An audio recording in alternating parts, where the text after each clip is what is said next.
Hello students, आज हम SS में फर्स्ट चैप्टर देखेंगे, establishment of European and British rule in India. Last में हमने ये देखा था, थोड़े पॉइंट्स कवर किए थे कि ब्रिटिश और यूरोपियन का रूल कैसे एस्टैब्लिश हुआ था इंडिया में, राइट। उनके रीजंस क्या थे, हमने देखा था। फर्स्ट टॉपिक जो देखा था ये चैप्टर में कौन सा था कि reasons for the arrival of European in India, कि जो यूरोपियन पीपल जो थे वो इंडिया में आ रहे थे, क्यों आ रहे थे, कौन से रीजंस थे उनके आने के, ये हमने देखा था। क्या देखा था कि जो यूरोपियन होते हैं ना, ये कार्निवरस होते हैं, राइट। तो उनको अपना मीट प्रिजर्व करने के लिए, मीट लंबे टाइम तक चलाने के लिए ना, उनको स्पाइसेस की जरूरत होती है। और उस टाइम पे वो जो स्पाइसेस थे ना, वो कहाँ पर थे, सिर्फ अकेले स्पाइसेस कहाँ, वो स्पाइसेस कहाँ मिलते थे, तो सिर्फ इंडिया में मिलते थे। इसलिए फिर वो जो यूरोपियन है ना, वो यहाँ पर आते थे, राइट। तो जैसे हमने देखा था कि वो यूरोपियन जो है वो इंडिया कैसे, किस रूट से आते थे। लैंड रूट का एक ही रास्ता था, लैंड का एक ही रूट था, जो था कॉन्स्टेंटिनोपल, राइट। अब वो किसने हड़प लिया था, किसने झड़प लिया था वो, तो उस पर कब्जा किया था टर्क्स ने 1453 में, 1453 एडी में।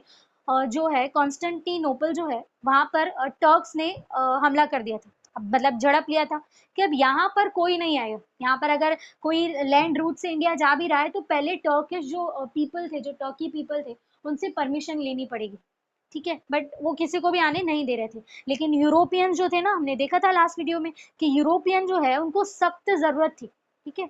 उनको सख्त जरूरत थी ये सब स्पाइसेस की। उस टाइम पे जो है, उस टाइम पे इंडिया जो है वो उस टाइम पे यूरोप में बहुत सारे, जैसे बहुत सारे प्रोडक्ट्स जो है वो एक्सपोर्ट करती थी। जैसे हम बोले कॉटन है, रॉ सिल्क है, इंडिगो, टिम्बर, ओपियम, स्पाइसेस, ये सारी चीजें जो है ना उस टाइम पे इंडिया जो है एक्सपोर्ट करती थी यूरोप में। अब यूरोपियन जो है उनको अब इन चीज की आदत लग गई थी, अब उनको वो चाहिए ही था, ठीक है। ये हमने लास्ट वीडियो में देखा था। तो जब लैंड रूट बंद हो गया था, लैंड रूट बंद हो गया था ना, फिर यूरोपियंस ने वाटर वे फाइंड किया था कि चलो लैंड से नहीं सही तो लेकिन वाटर, सी वे से या वाटर के वे से हम इंडिया का रूट फाइंड करेंगे और हम इंडिया पहुंचेंगे। तब वास्को डी गामा जो पोर्टुगीज सेलर थे उस टाइम पे, Vasco D gamma Portuguese seller, उन्होंने 1498 में फाइनली वो इंडिया पहुंचे थे by the way of waterway, ठीक है। वाटरवे के थ्रू या सी रूट के थ्रू 1498 में वो कैलिकट पहुंचे थे, ठीक है। पहले उन्होंने पोर्टुगल से अफ्रीका फाइंड किया, देन अफ्रीका से वो इंडिया पहुंचे थे। 1498 में उन्होंने फाइनली इंडिया कैलिकट पे वो आ गए थे। ऐसे करते करते यूरोपियंस को भी रास्ता मिल गया और फिर यूरोपियंस जो है वो भी इंडिया में आने लगे थे, ये हमने देखा था।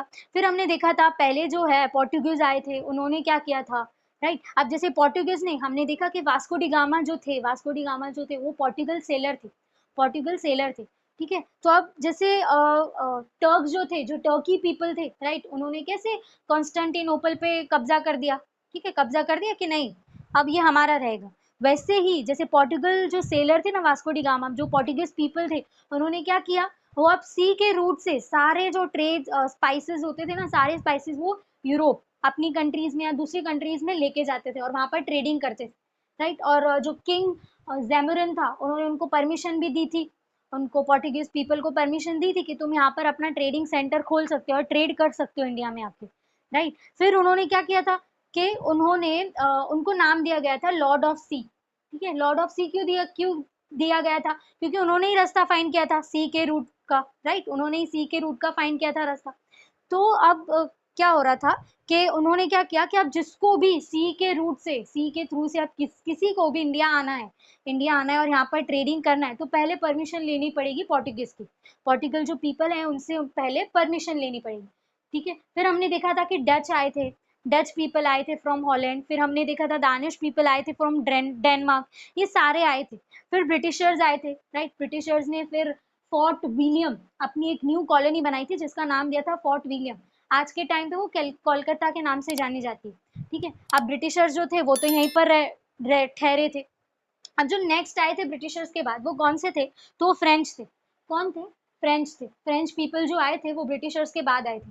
तो इन 1639 French officer Franco Martin took Madras on lease from the king of Chandragiri, ठीक है। जो उस टाइम पे फ्रेंच ऑफिसर जो थे फ्रैंको मार्टिन, 1639 में फ्रेंच ऑफिसर जो थे फ्रैंको मार्टिन, उन्होंने मद्रास को लीज पे लिया था, लीज पे मतलब रेंट पे लिया था।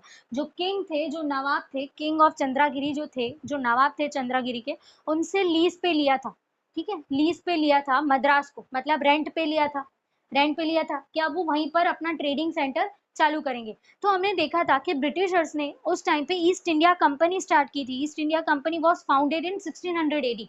1600 एडी में ईस्ट इंडिया कंपनी फाउंड हुई थी। वैसे ही सेम 1664 में, मतलब 64 इयर्स के बाद, 64 इयर्स के बाद French East India company found हुई थी। French East India company found हुई थी, राइट। अब जैसे हमने देखा था कि ईस्ट इंडिया कंपनी जो थी, ईस्ट इंडिया कंपनी जो थी, उनका मेन ऑब्जेक्टिव या मेन मोटो क्या था? उनका मेन ऑब्जेक्टिव ही यही था कि उनको मोनोपोली रखनी है। जो भी ट्रेड हो रहे हैं ये सारे इंडिया में, ये जो भी ट्रेड हो रहे हैं उनको नेशंस के साथ अपना एक अच्छा रिलेशन बना के रखना है, ठीक है, और मोनोपोली रखनी है, राइट। ये हमने देखा था। वैसे ही same French East India Company भी स्टार्ट हुई थी। फिर 1668 में जो फ्रेंच पीपल आए थे, उन्होंने अपना फर्स्ट ट्रेडिंग सेंटर खोला था सूरत में। दैट वाज इन 1668 में उन्होंने अपना फर्स्ट ट्रेडिंग सेंटर स्टार्ट किया था सूरत में, right. The Wars fought between Dutch and French, but French defeated. उसके बाद क्या हुआ? फ्रेंच और डच पीपल जो आए थे, हमने देखा था कि डच और फ्रेंच पीपल आए थे, डच आए थे, राइट। तो डच और फ्रेंच जो थे उन दोनों के बीच में वॉर हुआ था, यूरोप में उन दोनों का वॉर चला था। लेकिन अनफॉर्चुनेटली फ्रेंच हार गए थे, फ्रेंच पीपल जो थे ना वो हार गए थे। क्यों हार गए थे? क्योंकि ब्रिटिशर्स जो है ना, ब्रिटिशर्स जो थे वो फ्रेंच को सपोर्ट नहीं कर रहे थे, क्योंकि उनको पता था कि फ्रेंच की जो आर्मी है, जो लोग आए ना, वो बहुत पावरफुल है। जो डच है वो इतना पावरफुल नहीं है, तो हम डच को तो लास्ट में भी हरा देंगे। इसीलिए फ्रेंच पीपल हार गए थे, क्योंकि ब्रिटिशर्स ने डच को सपोर्ट किया था। जो डच पीपल आए थे, राइट, हॉलैंड में से, उनको सपोर्ट किया था ब्रिटिशर्स ने। अब ब्रिटिशर्स की आर्मी भी जुड़ गई, डच की आर्मी भी जुड़ गई, इसके लिए, इसकी वजह से ही जो फ्रेंच पीपल जो थे ना वो उस टाइम पे वॉर में हार गए थे। इन 1739 AD established control over Karaikal and began large scale commercial activities. फिर 1739 में उन्होंने बड़ी स्केल पे कॉमर्शियल एक्टिविटीज स्टार्ट की थी। बड़ी स्केल पे कॉमर्शियल एक्टिविटीज स्टार्ट की थी इन कराईकल। वो कराईकल करके जगह थी, वहां पर उन्होंने अपना कंट्रोल रखा था। जो फ्रेंच पीपल थे उन्होंने अपना कंट्रोल रखा था और बड़ी स्केल पर उन्होंने कमर्शियल एक्टिविटी स्टार्ट की थी इन 1739। अब ये सारी चीजें ना, ये सारी चीजें ब्रिटिशर्स को देखी नहीं जा रही, ब्रिटिशर से देखी नहीं जा रही थी। कैसे कैसे? अब उस टाइम पे साउथ का जो मोनोपोली पावर था ना, पूरा जो साउथ था वो किसके अंडर में था? वो जो अंडर में था ना, वो फ्रेंच पीपल के अंडर में था। वो जो पूरा साउथ था ना उस टाइम पे, वो किसके अंडर में था? फ्रेंच पीपल के अंडर में था। अब ब्रिटिशर्स डर गए थे, ब्रिटिशर्स जो थे ना वो डर गए। कैसे कैसे? हम उनको मोनोपोली रखने ही नहीं देंगे, हम जो है फ्रेंच पीपल को मोनोपोली करने ही नहीं देंगे। इसीलिए फिर से, जैसे पहले डच के साथ फ्रेंच की लड़ाइयाँ हुई थी, वॉर्स हुए थे, उस टाइम पर ब्रिटिशर्स ने डच पीपल को सपोर्ट किया तो फ्रेंच हार गए, फ्रेंच पीपल जो थे ना वो हार गए थे। वैसे इस बार फिर से ब्रिटिशर्स और फ्रेंच के बीच में लड़ाई हुई थी, वॉर्स हुए थे ब्रिटिशर्स और फ्रेंच के बीच में, ठीक है। जैसे यहाँ लिखा है, but due to the monopoly in south British and French fought, कि जैसे मोनोपोली थी साउथ में, किसकी मोनोपोली थी? फ्रेंच की। तो उसकी वजह से ब्रिटिशर्स और फ्रेंच के बीच में वॉर्स हुए थे, बहुत लड़ाई झगड़े हुए थे। लेकिन एट द एंड जो है, एट द एंड ब्रिटिशर्स फिर से जीत गए, फ्रेंच हार गए। फिर से ब्रिटिशर्स जीत गए थे, फ्रेंच हार गए थे। उसके बाद the French lost their powers in India.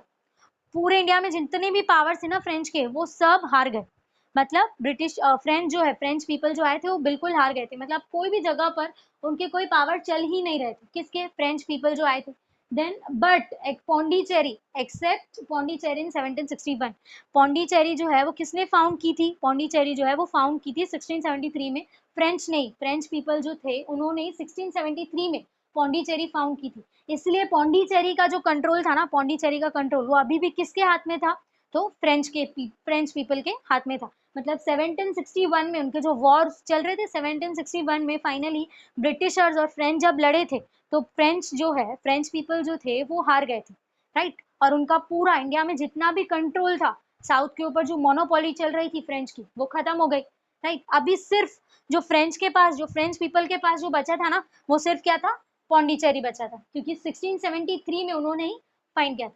अब जो नेक्स्ट टॉपिक दिया हुआ है टेक्स्ट बुक में, that is British in Bengal, ठीक है, फ्रॉम ट्रेड टू इंस्टीट्यूशन। इसका मतलब ब्रिटिश ने कैसे बंगाल पे अपना पावर जमाया था। फ्रॉम ट्रेड टू इंस्टीट्यूशन, पहले तो उन्होंने सिर्फ ट्रेडिंग सेंटर चलाए थे, ट्रेडिंग, बस ट्रेडिंग करने आते थे। लेकिन कैसे, जैसे जैसे टाइम बढ़ता गया उन्होंने अपने वहां पर इंस्टीट्यूशन भी बनाए। तो 1651 एडी में उन्होंने फर्स्ट फैक्ट्री बनाई थी बंगाल में। ब्रिटिशर जो थे उन्होंने 1651 एडी में अपनी फर्स्ट फैक्ट्री बनाई थी बंगाल में। In 1717 AD, Emperor Farooq Shir allowed them to trade without excise duty in Bengal, Bihar and Odisha.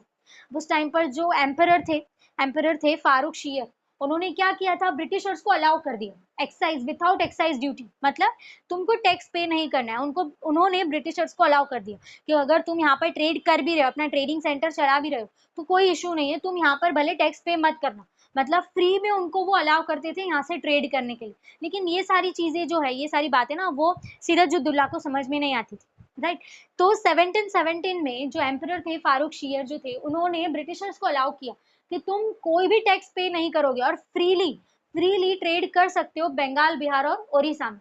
और कलकत्ता जो था उस टाइम पे, तो कलकत्ता के आजू बाजू जितनी भी एरियाज है, वहां पर तुम ऐसा अलाउ किया था फारूक शीयर ने ब्रिटिशर्स को कि वहां पर जो जितनी भी एरियाज है ना, वहां पे तुम लीज पे, वो एरियाज लीज पे मतलब रेंट पे लेकर वहां पर तुम अपना ट्रेडिंग सेंटर खोल सकते हो। अब ये सारी जो चीजें है ना, ये सिराजुद्दौला को समझ में नहीं आ रही थी, क्योंकि सही बात है, अगर तुम ट्रेड करने आ रहे हो, ब्रिटिशर्स जैसे यहाँ ट्रेड करने आए थे, राइट, क्योंकि इंडिया की इकोनॉमी इतनी अच्छी थी, ब्रिटिशर्स ट्रेड करने आए थे, तो ब्रिटिशर्स का मेन मोटो क्या था, मेन मोटिव क्या था या मेन ऑब्जेक्टिव क्या था, कि उनको इंडिया को सबसे नीचे रखना है, इंडिया को सबसे गरीब बनाना है, राइट। लेकिन यहाँ क्या हो रहा था, हो ही रहा था, गरीब बना ही रहे थे, टैक्स ही नहीं पे कर रहे थे, टैक्स बिल्कुल पे नहीं हो रहा था। जैसे इंडिया से वो सामान लेके तो जाते थे, राइट, ट्रेडिंग करते थे, बाकी सारी कंट्रीज में जाके वो सेल कर देते थे, लेकिन यहाँ पर टैक्स ही नहीं पे कर रहे थे। तो सिराजुद्दौला को ये बात ही नहीं समझ में आ रही थी कि ऐसे कैसे जो ब्रिटिशर्स है वो टैक्स पे नहीं करेंगे।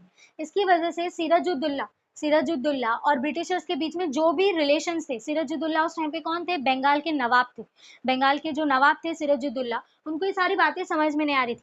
तो ब्रिटिशर्स और सिराजुद्दौला के बीच में जो भी रिलेशन चल रहा था, राइट, रिलेशंस थे ना, वो अच्छे सारे बिगड़ गए थे। क्यों? क्योंकि ब्रिटिशर्स जो है वो विथआउट एनी टैक्स, विथआउट कोई एक्साइज ड्यूटी पे करके अपना जो है बिजनेस कर रहे थे, ट्रेडिंग सेंटर चला रहे थे, राइट। फिर their relations with Sirajuddaulah strained, उनके जो रिलेशंस थे सिराजुद्दौला के साथ वो बिगड़ते गए। ऑन 15 जून 1756 के 15 जून 1756 सिराजुद्दौला थे, राइट, नवाब ऑफ बंगाल थे, उन्होंने क्या किया, जो फोर्ट विलियम, उन्होंने जो फर्स्ट कॉलोनी अपनी बनाई थी, ठीक है, अभी के टाइम पे वो कोलकाता के नाम से जानी जाती, फर्स्ट कॉलोनी उन्होंने अपनी बनाई थी जिसका नाम था फोर्ट विलियम, राइट, ब्रिटिशर्स ने जो बनाई थी, उनको सिराजुद्दौला ने वहां पर जाके अटैक कर दिया, और ऐसे जो है ब्रिटिशर्स हार गए थे। जैसे हमने देखा कि सिराजुद्दौला और ब्रिटिशर्स के बीच में, ठीक है, अब अच्छे रिलेशंस नहीं रहे। क्यों? क्योंकि सिराजुद्दौला को पसंद नहीं था कि ब्रिटिशर्स विदाउट एनी टैक्स, कि वो बिना टैक्स पे किए वो कोई भी ट्रेड करे इंडिया में, राइट। तो फिर सिराजुद्दौला ने क्या किया, सिराजुद्दौला ने डायरेक्ट अटैक किया फोर्ट विलियम, ठीक है, जो न्यू कॉलोनी बनाई थी, ब्रिटिशर्स ने न्यू कॉलोनी बनाई थी, वहां पर जाके अटैक किया, राइट, 15 जून को अटैक किया था। तो उसके बाद ये जो भी न्यूज थी कि ब्रिटिशर्स जो है वो हार गए, ये डायरेक्ट पहुंच गई मद्रास, चेन्नई, ठीक है, उस टाइम पे वो पहुंच गए वहां पर। तो ब्रिटिशर्स ने क्या किया, अपनी आर्मी जल्दी से वहां पर बेच दी कि वहां पर तुम लोग है ना कोलकाता को संभाल के रखो, कि ऐसा ना हो कि वहां पर वो भी जो है वहां पर अटैक हो जाए और हमारे पास कुछ भी ना बचे, राइट। लेकिन जो है ना उस टाइम पे मानेक चंद करके थे, जो नवाब के अंडर में थे, ठीक है, नवाब के साइड पे थे, वो बहुत ट्रस्टवर्दी पर्सन थे। अगर नवाब जो थे, बंगाल के नवाब जो सिराजुद्दौला थे, वो अगर किसी पे भरोसा करते थे ना, तो वो सिर्फ मानेक चंद थे। लेकिन देखो मानेक चंद ने क्या किया, मानेक चंद ने ब्राइब ली, ठीक है, मानेक चंद टुक ब्राइब मतलब रिश्वत ले ली। कि ब्रिटिशर्स ने क्या किया, ब्रिटिशर्स को पता चल गया कि मानेक चंद जो है ना, मानेक चंद वो बहुत ट्रस्टवर्दी पर्सन है, ठीक है, उस पर विश्वास करने जैसा है। क्योंकि सिराजुद्दौला अगर सिर्फ किसी पे विश्वास करता हो ना, तो वो मानेक चंद है। इसीलिए ब्रिटिशर्स ने बहुत चालाकी की, क्या किया, उसको ब्राइब दी। Manik Chand took bribe and handed over Kolkata to British. के उस टाइम पे मानेक चंद ने क्या किया, सिराजुद्दौला को बिना कुछ बताए बस ब्रिटिशर से ब्राइब ले ली, ब्राइब मतलब रिश्वत ले ली, और कोलकाता जो है, कोलकाता वो किसको दे दिया, ब्रिटिशर्स को दे दिया। अब कोलकाता किसके अंडर आएगा, ब्रिटिशर्स के अंडर आएगा, right. They got the support of the Nawab's commander in chief of army Mir Jafar. कि चलो ये तो ठीक है कि मानेक चंद ने तो धोखा दिया ही सिराजुद्दौला जो नवाब थे, लेकिन जो मीर जाफर थे जो आर्मी के मेन कमांडर हुआ करते थे, उन्होंने भी सिराजुद्दौला को क्या किया था, धोखा दिया था, राइट। जो बैटल ऑफ प्लासी जो है, बैटल ऑफ प्लासी जो हुआ था 23 जून 1757 near the place Plassey, Plassey पे हुआ था, जो मुर्शिदाबाद के बाजू में जो प्लासी आई है वहां पर एक जगह का नाम था, वहां पर हुआ था, राइट। अब ये बैटल में हुआ क्या था, अगर देखें कि ये था कि ब्रिटिशर्स जो है, ब्रिटिशर्स उनको पता था, कहीं ना कहीं उनको पता था कि सिराजुद्दौला की जो आर्मी है, सिराजुद्दौला की जो आर्मी ना वो बहुत स्ट्रांग है, तो अगर ब्रिटिशर्स उनसे लड़ने जाएंगे ना तो पक्का था कि ब्रिटिशर्स हार जाएंगे, एंड ब्रिटिशर्स को ये बात पता थी। तो वो क्या होगा ना कि फिर बंगाल पे उनको अपना राज नहीं मिल पाएगा, बंगाल उनको मेन चाहिए था कि वहां पर वो अपना ट्रेडिंग सेंटर खोलना चाहते थे, लेकिन सिराजुद्दौला ने उनको अलाउ नहीं किया था। तो अगर ये सब हो जाता, वो अगर वॉर नहीं करते, राइट, तो उनको वो सारी पावर मिलती ही नहीं। चलो वॉर कर भी लिया तो उनको पता था कि हम हार जाएंगे, क्योंकि सिराजुद्दौला जो नवाब थे ना बंगाल के, उनकी आर्मी काफी बड़ी थी। तो जो ब्रिटिशर्स है ना, ब्रिटिशर्स ने क्या किया, देखना, ब्रिटिशर्स ने ना जो मीर जाफर जो थे, जो चीफ कमांडर थे उस टाइम पे आर्मी के, उन उसको बोला, उसको क्या बोला, प्रॉमिस किया कि तू जो है, मीर जाफर को बोला ब्रिटिशर्स ने कि तू एक काम कर, कि तू है ना सिराजुद्दौला को पीछे से मार दे, ठीक है। हमें पता है कि अगर हम वॉर करने आएंगे, हम लड़ाई करने आएंगे तो हम हमारी ही हार होने वाली है एट द एंड। लेकिन अब जो मीर जाफर जो था, अब हर एक कोई भी हो, चीफ कमांडर हो, छोटा सा छोटा ही, जो नवाब के नीचे जो इतने मिनिस्टर्स बैठते हैं छोटे छोटे, उन सबको होता है कि हम भी नवाब बनेंगे। तो मीर जाफर को भी ये लालच आ गई, मीर जाफर को लालच आ गई कि हाँ, अगर मैंने सिराजुद्दौला को धोखा दे दिया, अगर मर भी गया सिराजुद्दौला तो क्या हुआ, लेकिन मैं तो नवाब बन जाऊंगा ना बंगाल का। तो उन्होंने, जो मीर जाफर था ना, मीर जाफर, उन्होंने क्या किया, मीर जाफर ने पीछे से जाकर मीर जाफर को मार दिया, मीर जाफर को मार दिया, ठीक है। अब यहाँ सॉरी, मीर जाफर ने सिराजुद्दौला को मार दिया पीछे से जाकर, राइट। तो यहाँ पर क्या हुआ, सिराजुद्दौला की पूरी आर्मी टूट गई। अब जो है नवाब कौन बना बंगाल का, बंगाल का नवाब कौन बना, मीर जाफर बन गया। तो अब मीर जाफर जो बना बंगाल का नवाब, तो मीर जाफर को क्या लगा कि मुझे ब्रिटिशर्स ने नवाब बनाया है बंगाल का, तो फिर मीर जाफर ने ब्रिटिशर्स को अलाउ कर दिया, ब्रिटिशर्स को अलाउ कर दिया कि यहाँ पर रहकर ही तुम एक्साइज फ्री ड्यूटी, जो मतलब बिना कोई टैक्स पे किए यहाँ पर ट्रेड कर सकते हो, राइट। जो टेक्स्ट बुक में लिखा ही हुआ है कि nawab's army was defeated due to Mir Jafar's betrayal, कि मीर जाफर की धोखे की वजह से नवाब की जो आर्मी थी, सिराजुद्दौला की जो आर्मी थी ना, वो हार गई, वो हार गई।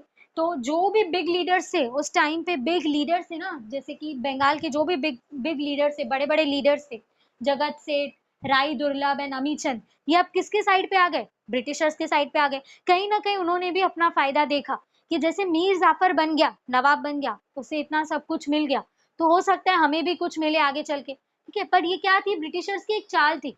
अब ब्रिटिशर्स ने चलो सिराजुद्दौला को हटा दिया, मीर जाफर को रखा, लेकिन अभी भी नवाब तो वही थे ना, ब्रिटिशर्स जो थे वो थोड़ी ना नवाब थे बंगाल के, बंगाल का नवाब मेन जो किंग था, जिसके हिसाब से चल रहा था, वो कौन था, मीर जाफर ही था। लेकिन बंगाल सॉरी ब्रिटिशर्स को चाहिए ही क्या था, ब्रिटिशर्स को यही चाहिए था कि वो विदाउट कोई टैक्स पे किए, बिना टैक्स पिए वो ड्यूटी कर यहाँ पर ट्रेड करना चाहते थे, कोई भी एक्साइज ड्यूटी पे करना नहीं चाहते थे यहाँ पर, और ट्रेड करना चाहते थे, उनका मेन मोटिव यही था, फिर चाहे नवाब कोई भी बन जाए। Then the Nawab gave Jagir of 24 Paraganas to Britishers. मतलब 24 Paraganas मतलब 24 groups of villages, 24 groups of villages किसके अंडर दे दिए नवाब ने, ब्रिटिशर्स को दे दी। 24 groups of villages उस टाइम पे बंगाल में जितने भी 24 groups of villages थे ना, नवाब ने, मतलब अब इस टाइम पे नवाब कौन था बंगाल का, अब सिराजुद्दौला को तो मार दिया मीर जाफर ने, कौन था, मीर जाफर था। तो उसने क्या किया, 24 परागनास, जागीर ऑफ 24 परागनास मतलब 24 ग्रुप ऑफ विलेजेस, उनका जो मेन अथॉरिटी थी, जो मेन पावर थी, ब्रिटिशर्स को दे दी मीर जाफर ने विथआउट एक्साइज ड्यूटी, और उनको अलाउ भी कर दिया। जैसे मैंने बोला कि मीर जाफर को क्यों बनाया था नवाब, ठीक है, उससे कुछ शर्तें रखी थी, जैसे यहाँ लिखा था, they got the support of the Nawab commander in chief of army Jafar, Mir Jafar, ठीक है, कि मीर जाफर को उसने प्रॉमिस किया था कि अगर तू, ब्रिटिशर्स ने प्रॉमिस किया कि अगर तूने मार दिया सिराजुद्दौला को तो हम तुझे नवाब बना देंगे। अब वो नवाब तो बन गया, मीर जाफर खुश था, तो मीर जाफर ने क्या किया, बिना कोई विथआउट एक्साइज ड्यूटी, उन्होंने कोई भी टैक्स पे किए बिना अलाउ कर दिया कि ठीक है चलो कोई बात नहीं, अगर तुमको ट्रेड करना भी है तो कोई तुम टैक्स नहीं भी पे करोगे तो चलेगा। अब ये सारा जो है वो किसके हक में, किसके पावर में चल रहा था, किसका टाइम था, ब्रिटिशर्स का ही टाइम था। ये मीर जाफर और इन्होंने जैसे मीर जाफर है, मानेक चंद है, इन्होंने क्या किया था, धोखा दिया था किसको, सिराजुद्दौला को धोखा दिया। अगर नहीं देते तो ब्रिटिशर्स को बंगाल मिलता ही नहीं। लेकिन ये दो तीन जो बिग लीडर्स है उस टाइम पे, उनकी वजह से क्या हुआ, उनकी वजह से ब्रिटिशर्स को बंगाल मिल गया। बंगाल की जो सिविल राइट्स थी वो ब्रिटिशर्स को मिलती गई। Whole Bengal came under the control of Britishers, कि ब्रिटिशर्स के अंडर ही पूरा बंगाल किसके कंट्रोल में आ गया, ब्रिटिशर्स के कंट्रोल में आ गया। क्योंकि नवाब ऑफ बंगाल उस टाइम पे जो बनाया था, मीर जाफर को बनाया था, और बस मीर जाफर उसी में बहुत ज्यादा खुश था कि चलो अच्छा है मुझे नवाब बना दिया और मुझे कुछ भी नहीं चाहिए। इसीलिए उसने 24 परांगनास मतलब 24 ग्रुप ऑफ विलेजेस का जो मेन अथॉरिटी थी, जो मेन पावर था, वो ब्रिटिशर्स को दे दिया। By 1818 AD the whole India was under the British rule, under the control of British rule. कि जो भी 1818 तक ही जो पूरा इंडिया था ना, वो किसके कंट्रोल में आ गया, ब्रिटिश रूल के कंट्रोल में आ गया। अब ये था बैटल ऑफ प्लासी जो हुआ था 1757 में। उसके बाद कौन सा बैटल हुआ था, बैटल ऑफ बक्सर। पहले अगर देखिए कि हुआ क्या था एक्चुअली में, कि मीर जाफर को बनाया, राइट, मीर जाफर को बनाया नवाब, बंगाल का नवाब बना दिया। लेकिन थोड़े टाइम के बाद ब्रिटिशर्स ने क्या किया, मीर जाफर को हटा दिया, ठीक है, वो नवाब के पोजीशन से हटा दिया और फिर मीर कासिम को रखा। अब ये बात तो ना मीर जाफर को बहुत खराब लगी थी कि ऐसे कैसे ब्रिटिशर्स मेरे साथ कर सकते हैं, मैंने उनको इतना सब कुछ दिया, मैंने उनको अलाउ किया कि तुम यहाँ पर आके फ्री ट्रेड कर सकते हो बिना कोई टैक्स पे किए, राइट। लेकिन उस टाइम पे मीर जाफर ने कोई स्टेप्स कोई उठाए नहीं, मीर कासिम को बना दिया, बंगाल का नवाब बना दिया ब्रिटिशर्स ने मीर कासिम को। लेकिन चलो मीर कासिम को तो बना दिया, लेकिन ऐसा बोला जाए कि मीर कासिम को जब बनाया ना बंगाल का नवाब, तो सबसे गलत डिसीजन था ब्रिटिशर्स का। क्योंकि ब्रिटिश जो मीर कासिम था ना, वो मीर जाफर की तरह नहीं था, मीर जाफर की तरह नहीं था। मीर कासिम जो है वो चिढ़ता था, कैसे कैसे मीर जाफर ने तुम्हें दे दी परमिशन कि तुम लोग बिना कोई टैक्स पे किए तुम लोग यहाँ पर ट्रेड कर सकते हो, लेकिन अभी जो है नवाब मैं हूँ, ऐसा मीर कासिम बोल रहे थे कि बंगाल का नवाब मैं हूँ, अब जो भी चलेगा ना वो मेरे हिसाब से चलेगा। अब ये सारा डिसीजंस लेके ब्रिटिशर्स ने तो गलती कर दी, ठीक है, कि वो उनको कोई टैक्स पे करना पड़ रहा है, मतलब अगर ब्रिटिशर्स जो है अगर ट्रेड करेंगे तो उनको टैक्स पे करना पड़ेगा। अब ये बात जो है ब्रिटिशर्स को समझ नहीं आ रही थी, तो उन्होंने फिर से क्या किया, मीर कासिम को हटा दिया, फिर मीर जाफर को रख दिया नवाब, ठीक है, कि छोड़ो छोड़ो अभी समझ नहीं आ रहा है कि मीर कासिम जो है हमें विथआउट कोई मतलब होता है ना कि फ्री में ट्रेड करने नहीं दे रहा है, कि हमें टैक्स पे करना पड़ेगा। अब ब्रिटिशर्स को बात नहीं समझ में आई, तो उन्होंने मीर जाफर को फिर से नवाब बना दिया। अब ये जो है ये मीर कासिम को बहुत बुरा लगा, तो फिर मीर कासिम जो नवाब थे उस टाइम पे, Bengal of Nawab, met Nawab of Awadh and Mughal emperor, उन वो तीन आर्मी, ये तीन लोगों ने, एक तो कौन था, मीर कासिम, फिर नवाब ऑफ अवध, अवध करके जो जगह जगह थी वहां का नवाब, और मुगल एम्पर, ये तीन जन ने मिलकर क्या किया, लड़ाई करने का सोचा, किससे, ब्रिटिशर्स से। वो क्या चाहते थे कि ये जो पूरा बंगाल जो है देखा, whole Bengal came under the control of British, कि जो बंगाल है अब किसके कंट्रोल में आ गया है, ब्रिटिशर्स के कंट्रोल में आ गया। तो अब ये तीनों से देखा नहीं गया, तो ये तीनों ने मिलकर क्या सोचा कि हम ब्रिटिशर्स को भगा देंगे इंडिया से, हम उनसे वॉर कर लड़ाई कर ब्रिटिशर्स को इंडिया से भगा देंगे। सो दिस थ्री आर्मी, कि ये तीनों की आर्मी को जब मिला है ना, ये तीनों की कौन सी, Mir Qasim, nawab of Awadh and Mughal emperor, ये तीन की आर्मी को जब मिला है ना, तो इन तीन की आर्मी को मिलाकर 50,000 सोल्जर्स बन रहे थे। कितने, 50,000 सोल्जर्स थे। और दूसरी तरफ अगर देखें कि जो कंपनी की आर्मी थी, मतलब जो ब्रिटिशर्स के साइड की आर्मी थी, वहां पर उनके उस टाइम पे उनके पास कितने सोल्जर्स थे, सिर्फ 7,072 सोल्जर्स, 7,072 सोल्जर्स थे। अब देखो जैसे बैटल ऑफ प्लासी में भी उनको पता था, क्या पता था, कि अगर सिराजुद्दौला से वो लड़ने जाएंगे तो वो हारने ही वाले, ये इनको पता था। तो ठीक है, तो वो फिर वो मीर जाफर को बोल देते हैं कि तू उनको मार दे पीछे से जाके, फिर मैं ब्रिटिशर्स ने क्या बोला कि मीर जाफर मैं तुमको फिर नवाब बना दूंगा बंगाल का, राइट। अब यहाँ पर भी पता था यहाँ पर भी पता था ब्रिटिशर्स को कि हम यहाँ जीतने नहीं वाले हैं, लेकिन फिर भी एट द एंड वॉर कौन जीता था, लड़ाई कौन जीता था, ब्रिटिशर्स जीत गए थे, ब्रिटिशर्स जीत गए। अक्टूबर 22 1764 अक्टूबर 22 1764 को बैटल ऑफ बक्सार हुआ था, फिर ब्रिटिशर्स जीत गए। अब due to this the civil rights of Bengal, Bihar and Odisha was with Britishers, कि इसकी वजह से ये जो बैटल ऑफ बक्सार हुआ, कौन जीते, ब्रिटिशर्स जीत गए। तो सिविल राइट्स जो थी ना, सिविल राइट्स जो थी बंगाल की, ठीक है, बंगाल, बिहार और उड़ीसा की, अब किसके हाथ में आ गई थी, ब्रिटिशर्स के हाथ में आ गई थी। तो जैसे आज हमने टॉपिक कवर किए, ठीक है, कि फ्रेंच आए थे, फ्रेंच जो आए थे, ठीक है, फ्रेंच पीपल जो आए थे, उन्होंने French East India company found की थी 1664 में, राइट। फिर फ्रेंच और डच के बीच में लड़ाई हुई थी, डच पीपल और फ्रेंच पीपल के बीच में लड़ाई हुई, लेकिन उस टाइम पे डच जीत गए। क्यों जीते थे, क्योंकि ब्रिटिशर्स का उनको सपोर्ट था, राइट। ब्रिटिशर्स की आर्मी जो थी, जो ब्रिटिशर्स थे, वो डच के सपोर्ट में थे कि फ्रेंच को यहाँ से भगाना है। फिर जब फ्रेंच ने साउथ के ऊपर मोनोपोली की, राइट, 1763 में फ्रेंच ने जब साउथ के ऊपर मोनोपोली की, ये बात जो थी वो ब्रिटिशर से देखी नहीं गई, राइट। तो इसीलिए उन्होंने क्या किया, ब्रिटिशर्स और फ्रेंच के बीच में लड़ाई हुई, ऐसे करते ब्रिटिशर्स जो है वो जीत गए और फ्रेंच जो है वो हार गए थे। बस उस टाइम पे फ्रेंच का जो पूरे इंडिया पे जो पावर था वो बिल्कुल चला गया, सिर्फ पौंडीचेरी में उनका पावर बचा था उनके पास, मतलब फ्रेंच के पास अभी सिर्फ क्या बचा था, पौंडीचेरी बचा था। फिर हमने देखा कि ब्रिटिशर्स बंगाल में कैसे है, उन्होंने फर्स्ट अपना फोर्ट एस्टैब्लिश किया था, फर्स्ट फोर्ट एस्टैब्लिश किया, राइट। अब उस टाइम पे जो एम्परर थे फारूक शीयर, उन्होंने ब्रिटिशर्स को अलाउ किया था, ब्रिटिशर्स को अलाउ किया कि बंगाल, बिहार और उड़ीसा में तुम लोग फ्रीली ट्रेड कर सकते हो, कोई टैक्स पे किए बिना, और लीज पर, जो भी कलकत्ता के आजू बाजू जो भी एरियाज है वहां पर तुम लीज पर, रेंट पे रहकर ट्रेड कर सकते हो। लेकिन ये चीजें जो है सिराजुद्दौला से देखी नहीं गई कि ऐसे कैसे वो बिना कोई टैक्स पे किए ट्रेड करेंगे इंडिया में। तो उन्होंने क्या किया, अटैक किया 15 जून को, 15 जून 1765 को उन्होंने अटैक किया, जो उनका फोर्ट विलियम था, जो अभी के नाम, अभी उनको कोलकाता के नाम से जाना जाता है, उन्होंने जो कॉलोनी बनाई थी वहां पर अटैक किया, ब्रिटिशर्स हार गए। अब जैसे हमने देखा फिर बैटल ऑफ प्लासी में क्या हुआ था कि मानेक चंद जो थे उन्होंने ब्राइब लेकर, ठीक है, ब्रिटिशर्स से रिश्वत लेकर उन्होंने कोलकाता जो है वो ब्रिटिशर्स को दे दी।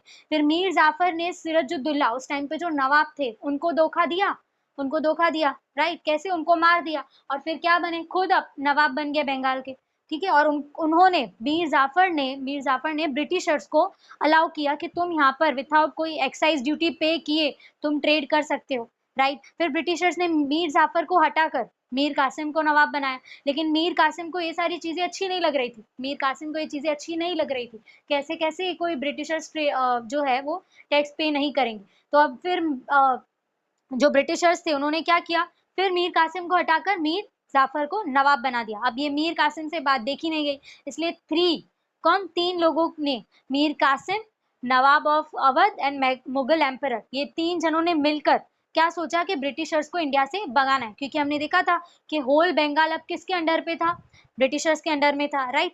फिर अक्टूबर 22 1764 में बैटल ऑफ बक्सार हुआ था, अक्टूबर 22 1764 में बैटल ऑफ बक्सार हुआ था, राइट। लेकिन उस टाइम पे भी ब्रिटिशर्स जीत गए।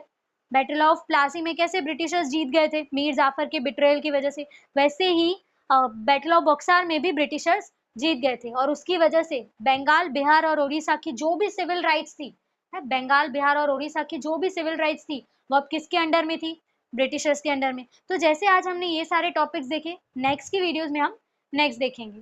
Thank you.